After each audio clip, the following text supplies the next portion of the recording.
We all know the history Canada wants you to forget. The impact of the Indian residential schools, the Truth and Reconciliation calls to action, the apologies. But do you know our history?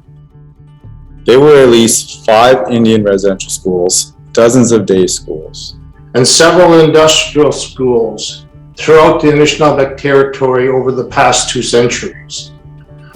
Our children were forced into these federally mandated religiously affiliated schools. Children from across Turtle Island attended the schools in our territory. Despite their best efforts to assimilate us, we are still here. Today, that number of finding our ancestors keeps climbing. At this time, we send strength to the communities that are beginning the long journey of searching for their children.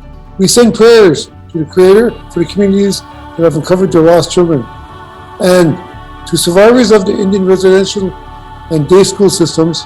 We send you Zagidawin, Adendamuin, Akdariwin, love, respect, and bravery. This is a difficult time for our people. Many have been unable to attend ceremonies or visit family and friends. You are not alone. We must keep this conversation going. We need to hear from our survivors. We need to provide support to our survivors. We need to educate our children, and we need our story to be told.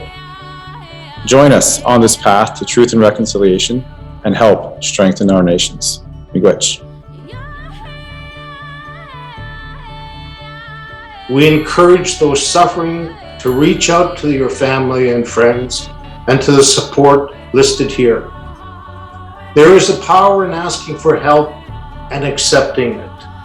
This power is sharing your story. Miigwech.